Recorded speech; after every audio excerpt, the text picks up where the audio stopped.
You just realized your business needed to hire someone yesterday. How can you find amazing candidates fast? Easy. Just use Indeed. Stop struggling to get your job post seen on other job sites. With Indeed sponsored jobs, your post jumps to the top of the page for your relevant candidates, so you can reach the people you want faster. According to Indeed data, sponsored jobs posted directly on Indeed have 45% more applications than non-sponsored jobs. Don't wait any longer. Speed up your hiring right now with Indeed. And listeners of this show will get a $75 sponsored job credit to get your jobs more visibility at Indeed.com/ARTS. Just go to Indeed.com/ARTS right now and support our show by saying you heard about Indeed on this podcast. Terms and conditions apply. Hiring? Indeed is all you need. You just realized your business needed to hire someone yesterday. How can you find amazing candidates fast? Easy. Just use Indeed. Stop struggling to get your job post seen on other job sites. With Indeed sponsored jobs, your post jumps to the top of the page for your relevant candidates, so you can reach the people you want faster. According to Indeed data, sponsored jobs posted directly on Indeed have 45% more applications than non-sponsored jobs. Don't wait any longer. Speed up your hiring right now with Indeed. And listeners of this show will get a $75 sponsored job credit to get your jobs more visibility at Indeed.com/ARTS. Just go to Indeed.com/ARTS right now and support our show by saying you heard about Indeed on this podcast. Terms and conditions apply. Hiring? Indeed is all you need. This is Sen Schrader Hill, founder of Elk Valley Paranormal down in southern Middle Tennessee. I'm a self-published author, so please go check my books out. There's 3 nonfiction. The first one is Whispers in the Dark, True Ghost Stories, and Eerie Tales. The second is They're Speaking, Are You Listening? My most compelling EVPs. The third is It's Not Goodbye, Signs from Beyond. And then there's one fiction, Web of Terror, a short story collection right along with my friend Mark Elliott Foltz. They're all available on Amazon in paperback and Kindle versions, so please go purchase them. Right now, I'm listening to Ghost in the Valley podcast. Come join me.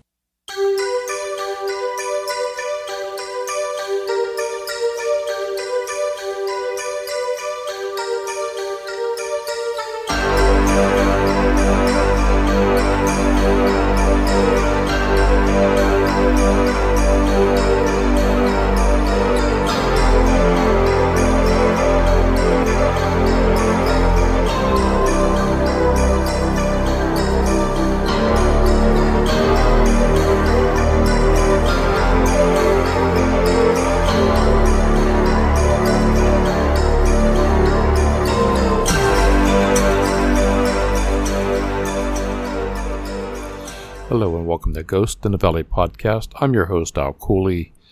I'm very excited tonight to have Ann Rudolph on the show. This is a replay from 2022. The event happened 31 years ago that UFOs were over my county, Trumbull County, Ohio. And Ann was on duty that night. She was a dispatcher for the 911 call center in Liberty, when all these calls came in from all over the area, different counties, different police departments, and multiple people seeing this UFO in their area. If you listen to last week's show, UFOs over Trumbull County, Ann was the dispatcher on those tapes. I was so excited to have her on the show. It took me years to get her on. And when you do a lot of research, and like I have on this subject, and the people I've talked to, and the different stories you get, some vary a little, some vary a lot. And I wanted to get her perspective on it because she was there that night. She was right there in the middle of it all. We're going to get right into this interview with Ann Rudolph on what she's seen in 1994 in Liberty, Ohio. Well, today I have Ann Rudolph Melick. She just got married. Congratulations. Thank you. And she was the dispatcher in my county, Trumbull County, Ohio, and Liberty Township on this night that we're going to talk about on December 14th, 1994, when their UFOs are spotted over the county, mainly over Liberty, and chased into Pennsylvania. So we're going to dig into her mind and her thoughts and and everything that went down that night. Welcome to the show, Ryan. Well, thank you, Al. As I said before the show started recording, I said you're known as a UFO dispatcher, but you're so much more than that. I have to say, thank you for your service you do there. There's more than just that UFO night. Everything else is kind of like taken for granted, and I want to thank you for all the service you've done. Well, thank you. And also want to apologize too. I did a show a couple years ago, and I was along with everybody else kind of thinking maybe you didn't take that serious that night on the UFOs over that, all the calls you were getting coming in, and I'm just as guilty. I'm looking back on that night on December 14th. I can remember this like yesterday. That's why I remember this night so well. And plus, I had friends that worked for the different departments. Mm-hmm. And a friend of mine came in to work that night. You probably don't know these side stories, and he was like white as a ghost and talking about how he's seen this UFO over 193 in Liberty, going out of Liberty. And there was a truck in front of him coming to a stop, and he was trying to go around this truck, and this UFO was almost like 30 feet above the ground in front of the truck.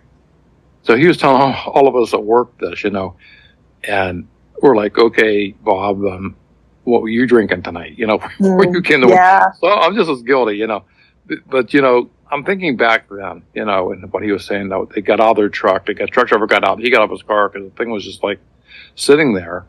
And they never called it in because he didn't want to be labeled crazy or like a kook or anything. Right. So he was telling us about it. And he said, but the thing didn't have any sound. Like I know some of the 911 calls that I listened that you did that night, there was smoke or flames coming out the back. And he said he didn't see any of that. All he's seen was an object that didn't make any sound and was going very, very slow at a low altitude. And then it just like zipped out into the sky like 1,000 miles an hour, gone. And so you don't know about those instances. I'm sure there's a lot more that didn't call in. So let's go back to 1994, the best you can remember on these calls that came in. The first call that came in, what was you thinking?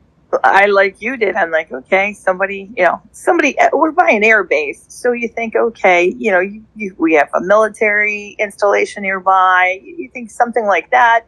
And someone's excited they saw lights and they're uncomfortable. You get it. But you also say, okay, just automatically you're like, don't jump off thinking there's UFO. You live by, an airport, an air base. These things are, or air installation units are at the Youngstown Air Base. And you want something that's manageable. You want something you can explain. If it is something bigger, we don't have anything that can handle it. I mean, there's nothing I can do for you. It did sound like I was being callous, and a lot of people said, it sounded like you were mocking people who were really terrorized by what they saw, or really terrified by what they saw, or overwhelmed by what they saw.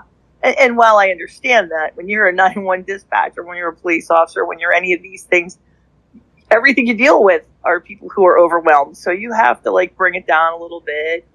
Okay, we'll deal with this.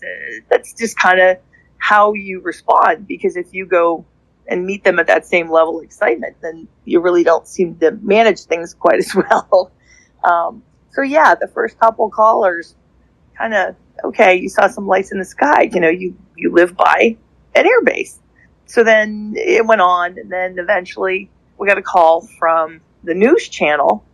And I believe the dispatcher, the TV personality back then, I knew her name, Stacia Erdis, I think, was working at the time, and called in. And I had made some smarmy little comment, laughing about it, going, "Oh, come on, UFOs aren't going to come to Liberty." And we kind of joked about it. And then I thought, okay, now we're up to 4, 5 calls now. We have to do something with this. I'm like, I'm not going to be the one who sat on this. They teach you don't sit on calls. It's not for you to sit on them. But you do also have people who will call in and say some really obscure things, that, are like, okay, that's just not even possible. So I passed it on. I didn't think too much about it. And then we had, Toby, who I thought of all the guys that were working that night, Toby was the one who could roll with it the best. Uh-huh. I just knew him. His personality is so, he's approachable. You can engage with Toby and not worry about a backlash. If he doesn't like the call you give him, he doesn't take it personal.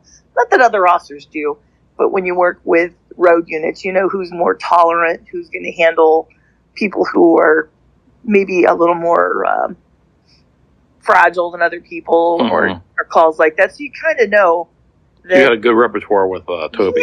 Yeah. Toby and I have been friends forever. So, and it wasn't to say the other guys couldn't have handled it. It was just Toby has that kind of personality that he can roll with it and deal with people without offending them if it's not the answer they want. So that's why I selected Toby above everybody else to tell this to. And I told him over the phone, because I knew if this goes out over the air, this is just phone's going to light up like a Christmas tree with people jumping on board. So he called in and passed it along and thought that everything was going to, he was going to go see some lights and go, okay, they're aircraft carrier, blah, blah, blah. I'd already, I believe, I don't know, some point had contacted the air base. And I spoke with somebody who answered the phone, and just very much like the conversation we're having now, it was very, the conversation was very genuine. There was nothing put on. It wasn't like I felt somebody was brushing me off or I was getting some kind of scripted response by anybody. This gentleman I spoke with was very receptive. We spoke, and he said, no, I'm looking out. I don't see anything in the airspace above anywhere. So kind of let it go. And I passed along, no, they said there's nothing out there within so many feet, and reported that back to them, to Toby. And the next thing I knew, Toby had gone out with some people. He located a man and his dog who were telling him about the lights in the sky. And then I lost contact with Toby. If you follow the story, you might have been familiar with the fact that he claims that his radio, his portable radio, along with his mobile radio that's installed in the car, both failed for a while. And he said he never heard any kind of transmission from me. And then we lost communication for a number of minutes with him. And then I started sending everyone else to look for him. And then he came back on a few minutes later, and he stated that he was quite startled, and he was taken back by this light that he saw, and he was overwhelmed. And so he said, I need a few minutes for myself to get myself together, and then we'll talk. So then he called me. He contacted my cell phone.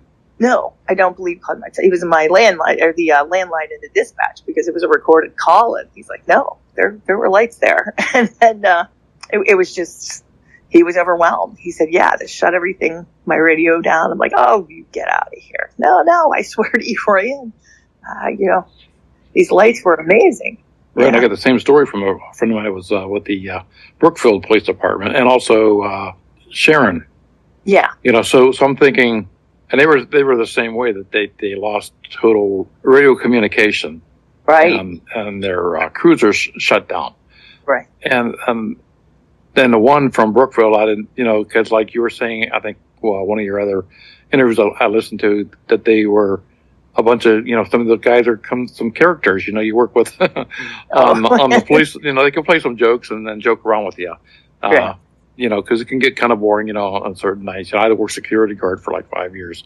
Right. And I know how boring that could be, and because I have never seen a UFO, but I do know, like my friend I work with, and how he was not a UFO believer. And that night I'm not saying it was from Mars or anywhere. I'm just saying that it's something I have never seen before. Right. And then when I was listening to your, I had the copy of the 911 tapes, and I think what really took off was when Art Bell put it on a Coast to Coast, because it was kind of, do you think it was like, swept under the rug for like 5 years until never, seriously, we left that night and we thought, oh my God, this is going to rock, and everybody's going to be blown away. Nobody said one word about it for like 20 years. Not a syllable. Nobody said boo about it. We thought, wow, and it was remarkable that night because all the units in the county, it wasn't exclusively like Brookfield. I was a police officer in Brookfield too. But I know, the guys that were working that night and, that had all been involved. I knew the Howland guys that were all watching it. Right, there's quite a few people. Yeah. Oh, yeah. The county guys, there were Cortland officers at the time. several of the deputies. I mean, and this is from the entire county. And if you know this place, the setup of Trumbull County, it's set up in 5 by 5 mile parcels. So you're not typically going to see a lot of the same stuff. I mean, we can't all say we're looking at the same thing, but the lighting descriptions were different. The patterns were different, the descriptions. But these are all guys and women that I had worked with and respected. And they were not crackpots. They're not crazies. They're not, not that everybody else is. Please forgive me. I'm not alluding that anybody who sees these things are. But these are people that you work with that when they tell you something, you think their credibility is used so often to reference so much of what they do. And working alongside them, when you know who you can take word for word and who likes to stretch the truth or something like that. These were not people who joked around in the capacity when they went to tell you something. They used their credibility for it. I was going to say, it's like not somebody calling and say, he's drinking moonshine out back, with his, these are police officers, well, they were working. Yeah, right. They were working. Mm-hmm. So it was, it had a level of seriousness to it, and it became not more authentic, but it had the intonation of listening to. They were riveting. You're listening to people who go on calls all the time, be it the barking dog call or the hostage situation. I mean, it ranges from anything. Even though Trumbull County's not Cabrini Green, you still have some serious things that go on. So you work with these people and you listen to, they're a little bit taken off by what they're watching. It wasn't being frivolously discussed. They were really watching it and they were sincerely intrigued by what they were seeing. And they see a lot of stuff. I think one part of that, I listened to those tapes. Did you actually go out to see it? Yeah, I did. We had a supervisor who was very cool, and I said, "Look, I haven't taken a break. I deserve a break after all this." And so I called up one of the Howland guys, and I said, "Hey, how about you pick me up? I want to go see this too." And funny enough, we went to, if you're familiar with the area, the Double Bridge is down in Brookfield, and we got out of the car, and he had binoculars, and we're standing there looking at it. It was low to the ground, no sound. I mean, I didn't have glasses on. That night I wasn't driving and I left my glasses at the center, but what we saw, what was above us made no sound. And then, like your friend had described, it zipped off. Like there's no craft that I know of that would do that. But then again, the government doesn't go, "Hey, Marianne, we just put the X254 out. You're going to see how fast it is." So, I mean, I'm not, not trying to infer that, there's nothing. I saw something too. And what I saw is exactly what your friend said. It sat there quiet and you're listening, no helicopter noise, no, the flickering wasn't of a something that was trying to hold steady in the air. It was, the motion was of the lights. That was just the rotation of the light and the pattern that it was going. It was nothing like something that was just trying to stay suspended, but struggling with air or wind or something. That wasn't what I got from it anyway. And that's exactly what Bob said, my friend, is that, what amazed him was there was no sound. No sound. Because you would think there would be something in that size of a craft, that there'd be some type of sound. And I, like you, life went on without even thinking about it. Right. Same with work, we never talked about it for another 4 or 5 years until the Art Bell thing came out. I'm it's like, oh, this is the thing that Bob was talking about, and then I says, well, maybe he had something there, and when I went back to talk to him about, no, I'm not going to talk about it anymore. Okay,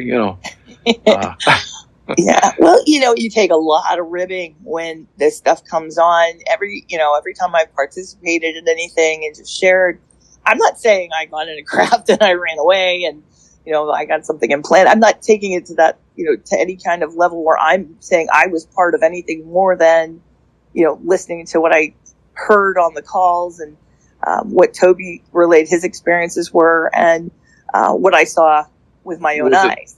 Was it Toby that took you out to the craft? No, Or no, was it was another a officer? Howland. Yeah, that was another department, a Howland unit. Where our 911 center's in Howland. Yeah, no, he was sitting there looking at it, and he says, "Can you come pick me up?" Yeah. And I knew that part, but I didn't know if you actually. Yeah. He had a cruiser, and I was in Howland, and I said, "Hey, I want to see it too. Can you come get me?" He goes, "Yeah, just run outside." And I jumped in, and we shot about 5 miles, 10 miles down the road, and we were in Brookfield, and just jumped out for a second, saw it, and then it took off. And the funny part is, their Brookfield officer that was working that night, he was at our county homes, the old base that's there. There was a structure that you could actually climb up on, and he was trying to look at it with binoculars from that. The same time, if you correlate the times when it shot off, he saw what we were seeing, and it would have been in his direction. So it kind of all matches up. I mean, yeah. Do you think there was more than one craft, or was it just one? I don't know. I don't know. I mean, it was all over the place. I saw one, but I honestly, the Cortland guys were saying they were seeing, this color and that color, and the county guys were Mecca and they're Mespo, and they're seeing this color and this color, and we're too far apart to be seeing the same thing, I would think. But could it be from where you're at? Could there be refraction of lights back? The thing about it was a cool night. It wasn't really, really too cold, but in the wintertime, there's always that kind of hush, like it's not as loud. I don't know if that makes sense to you, but it does, yeah. It just seems like it was more of like the crispness that you could hear. There was an absence of noise, if that makes sense. It's just, you recognize it's like, it's such a clear sounding night. You weren't hearing it, and you expected that you would have heard like that whipping, turning sound of like the blades of copters or just anything. And it was just quiet, just really quiet. Yeah, I was just thinking back on that time. And it jived with what, the Brookfield was saying, and also with the other departments. Right. So my question is, was anybody told to say it was a weather balloon in the reports? Nobody was told to, but I had said to the person I called at the airbase, I'm like, tell me it's a weather balloon. Tell me it's, I wanted to hear that he had some explanation. I mean, could it be a private craft? Could it be, are you like a drone? At the time, we didn't really have too many drones. Really, I don't think we even knew about drones so much back then. But I mean, could it be something that they were using the airbase? Could it be a weather balloon? Could it be a private craft? Could it be some kind of antenna? And he's saying, I see nothing. Well, even with a drone that size, you would have some type of noise off that drone at that low altitude. I'm thinking you would, on a clear night like that. But, it just kind of, what always astounded me after the fact was, like you said, you had I think it was 33 News was calling in on it. And, all the police officers and all the witnesses, and yet there was nothing put in the papers. Nothing. And since that date, I worked for years. I was 30 years. I was at a Brookfield as an officer, and I would meet with people. People would come up to me and approach me, or people who knew about the incident. And so many people remember that night and will come up and go, I remember that night, and I was so-and-so, and I saw everything, and, and how they were just really struck by it. And it was made a huge impression on these people. And I thought, wow, because the phones rang off the hook for that period of time, but nobody ever said boo again about it for decades. I'm not even exaggerating. Decades. Nobody said a word. Right. And I don't know if you had any calls the day before that, like December 13th. I was getting a lot of people contacting me after the fact that it was very active on December 13th. Also, actually, it was 13th, 14th, and 15th. Mm-hmm. So I don't know if you knew anything about that. No, I mean, I can't tell you what my work schedule was at the time, but I think I was full time there at the time, and like I said, you get a call every now and then about something odd, and you kind of go, oh, okay. And there are people who are like, hey, people change the slats on my bed while I'm sleeping every night. I'm not mocking anybody who has these issues in their home with family members. We deal with that. That's truly what your reality is when you're small town police, small town dispatch. You get, older ladies who are lonely, and they're like, well, I think I live in Newton Falls, so I know how what the little town mentality is, Right. But, and they're wonderful people who are kind of like, hey, I'm kind of convinced that somebody's coming in my shed and changing all the nails, in my shed. And, you're like, I don't think they are. You kind of go, okay, well, we'll keep watching. And, try to not be disrespectful. But when these kind of things happen, occasionally you'll hear something, I saw something. Oh, okay, I'll pass it along. Or do you want somebody to call you? And you deal with it appropriately. This one went big scale, but I don't recall hearing it. And we even came back the next night and kind of thought, well, what's today going to bring, But I don't. And after that, it just kind of dropped off, like dropped off a cliff quiet as far as this. And I've been doing so many of these things, like UFO crashes and sightings and abductions. And I'm thinking, and almost every single one, and I hate to use the word cover up, but it's like there has to be some other type of answer other than a weather balloon or a meteor. Right. I could see some nights, the atmosphere will play tricks on you. As far as seeing the Saturn or something, it looks like it moves, and it's just sitting there. There were some people after the fact who said that's what you saw. You were looking at this planet, or these gases were emitted by this place, and that would look like make the lights appear to this, at that level in that atmosphere would have created this illusion for you. And so, I'm not going to fight with you because I didn't do great in science, so I'm going to bet you have a lot more to say about it than I do. But I know what I saw. That's like my friend from Sharon. I just take his word and my friend Bob's word. I take them for what they are, because I don't see them making that up, So, and I've always said, if it is ours, and it's not from the United States, we got a lot to worry about. Right. Well, or if it's outside, we have a lot to worry about, because it seems like it's always around military bases, or right. The one out in Portage County in '66, they made the First Encounters of the Third Kind movie about, and it was almost a similar situation where they chased the thing into Pennsylvania. And it's always the police officers. You don't want to really come out and really talk too much about it, or even anybody really, because you are labeled as okay. Maybe you get put too many hours in it or something.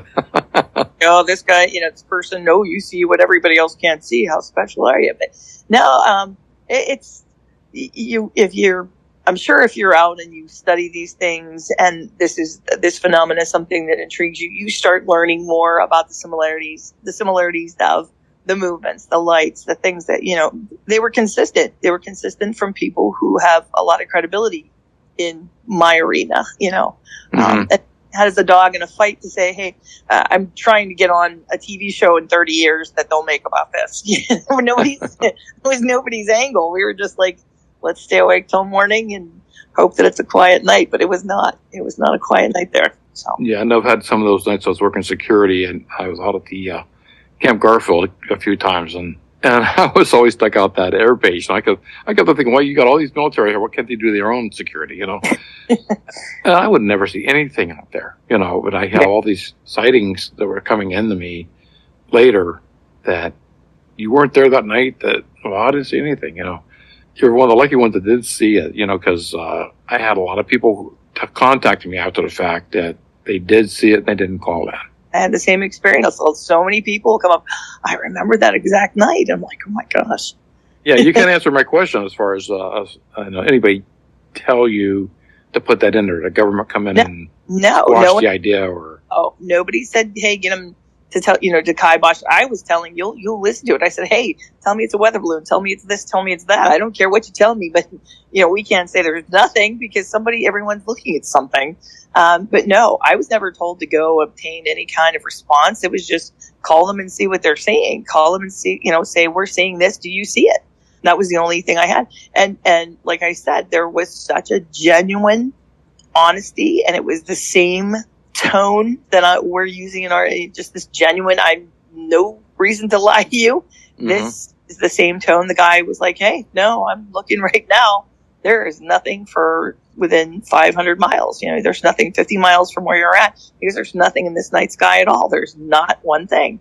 And I was like, you're kidding, because everybody's saying this. Why give me something to tell these people? And there's nothing. I don't know what to tell you. There's nothing there.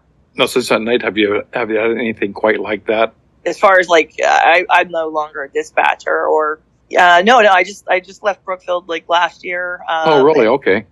Yeah, I'm an administrator with the county now. So it's a whole different bag of responsibilities, but definitely not at nighttime. And I'm definitely not riding in a cruiser looking at lights anymore. So that never come up for me again. I see Toby's still working for Liberty. Still the chief in Liberty for a minute. Yeah, he's still there, but we're all a lot older now. But in all honesty, it's been so intriguing how many people responded to it, and it's cool because there is a support for it. When we were mocked and really ridiculed for like, why would you even say anything? There was a good bit of support though that did come out from people who've had similar, hey, I saw something too, or that we did see something back whenever, and people want to share it, and you don't want to sound like, hey, I'm loopy, even something that believes in, but no, I saw something. Yeah, you're kind of like put in a no-win situation, because if you've seen it, you're goofy. Right. If you don't talk about it, you're covering it up. Exactly. It's like, I didn't get offered a job from like aliens or anything. I just saw what I saw. I heard what I heard. That's just what it was. But again, nobody cared a thing about it. That was as remarkable as hearing about it. It was such a big deal that night. Nobody made a sound about it for 20 years at least, So before we get off here, what would you think it was? I have to say, at my age, I've never seen anything before that night like it. I've seen lights or seen things that I thought, well, that's just kind of there or whatever. But I've never seen anything that moved, that stayed stationary like that without noise, and that moved the way it left. The way it left was something that I've never, ever, ever seen replicated, unless you watch TV and you've seen something with CGI on it. I've never seen anything like that. And that's what Bob was saying, for as fast as it moved from point A to out of sight with no sound, none, was phenomenal. And I'm not saying that, hey, if our government's capable of it, I don't think they should tell everybody about it. Like, keep it a secret, do what you got to do, make it work. But I've never seen anything replicate like that. We are by an air base, so are the possibilities there? They're absolutely possible, but you think if I'm still living I still live within 10 miles of that air base, and I've never seen anything like it again. So I do got to give you credit for coming on and sharing that, and you answered a few of my questions. Been trying to get you on the show, and I'm thankful you came on and gave your side of the story and what you did see, and the friends that you had on the department, that witnessed quite a bit of stuff. I imagine they see quite a few odd things every night, other than UFOs. Well, you see odd things, but you don't see that genre of odd things. You see a lot of odd things, but not that. Exactly. Cryptids or whatever. I participated in a show, and we went somewhere to film, and I spoke with some of the other people who appeared on the show, and one gentleman had an experience with Bigfoot. He came from Denver or something to that, Colorado. I don't know if it's somewhere in Colorado maybe or something like that. And it was, we were talking in it, and I felt like, wow, that's a story that I can't, wow, and I was sitting just as like open jawed, and he asked what mine was, and I think he thought I was like, I don't know if he just kind of brushed it off like, yeah, right. Like, what? Well, mine was tape. What was yours? Where was your tape at? It doesn't really matter to me. Like, people use their spirit boxes or, and even if you play back what you just witnessed and heard, people still don't believe you, So, it is a wide field, like, Bigfoot to little Fae people, to everything, If you would have seen what I've seen, it opened your mind up, like, to the possibilities of it. I can't think a universe as big as ours couldn't have something bigger going on. And I joked that night, because when I was joking with the reporter, she says, well, these women, they're watching this and they're beside themselves, so upset because, these UFOs are just hanging above their house. And I said, why would UFOs come to Liberty? There's no intelligent life in Liberty. And I bought a house here to prove it, right? I watched it later on. I said, you're not going to put that in the show. And they're like, no, we won't. And boom, they played it. And I'm like, oh, my house is going to be on fire in about 10 minutes. But the experience is yours, just like people who see other cryptids, have experiences like this, or it's yours, and the intensity of it you get to keep. It doesn't go well in relay, and I certainly never, when I do share it, it's never a one-up-you story. I mean, everyone's experience is their own.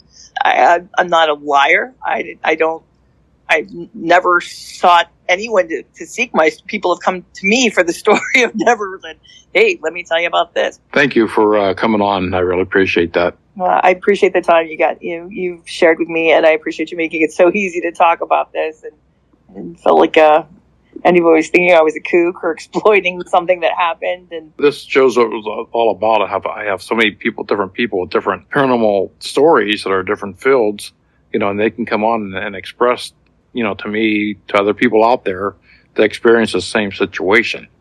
Right. I'm sure there's so many people out there that experienced like what you did. My wife and I went to Kecksburg last month to see the crash site where the UFO crashed in '65.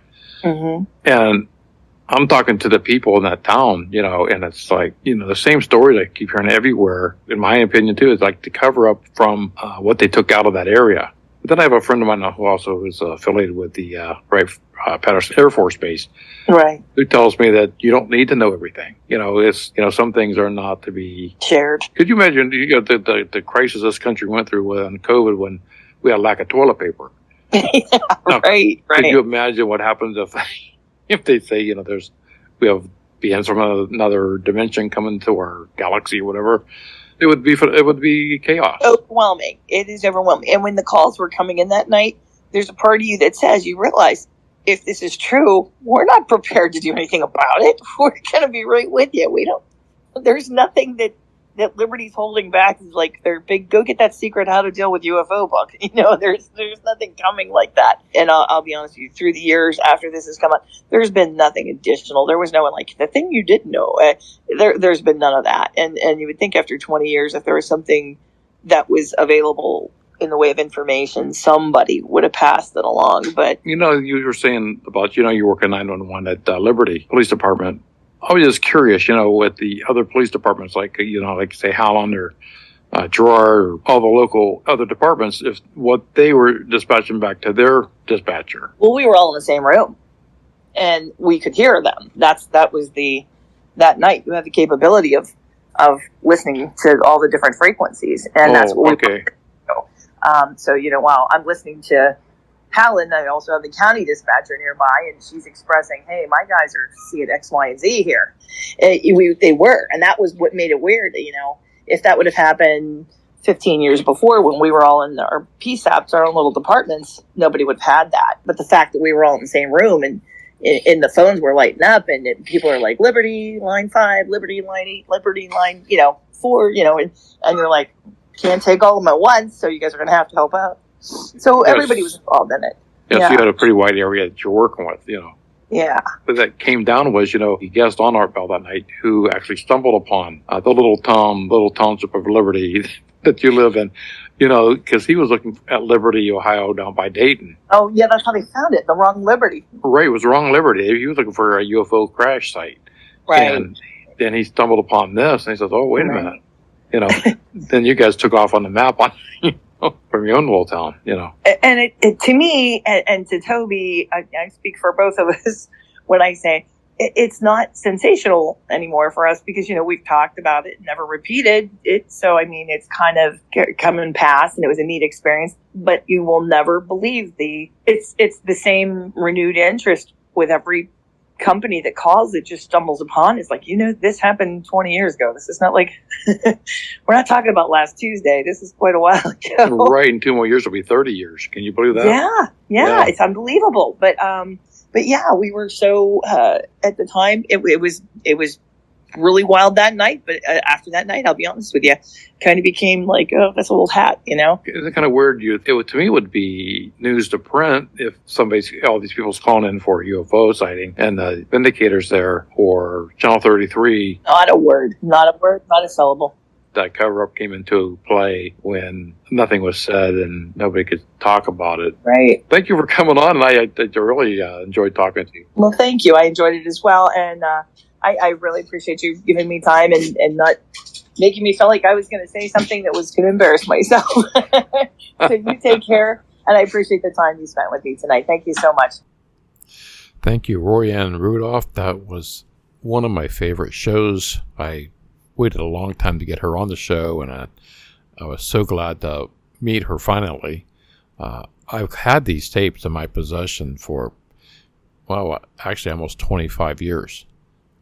And I've went over the tapes with a fine-tooth comb. I've talked to officers that were involved in the incident, and it always came back to Ann. I wanted to get her on the show, and it finally happened. I hope you enjoyed tonight's episode. Tune in next week, and 2 weeks after that, I'm going to run a 3-part series on the UFOs over the Berkshires. It was on the Netflix, on the Unsolved Mysteries series. I will have the people behind the scenes, the art director, the visual effects, the director, and the actors that were in the series. I condensed an 8-part series into 3 parts, so they're a little longer, so you'll have everybody involved in these 3 newly released episodes. Stay tuned. I have some great episodes coming up in September, some new ones, some new guests, some old guests. It's going to be a fun time. Until then, enjoy these replays. I'm your host, Al Cooley, Ghost in the Valley podcast.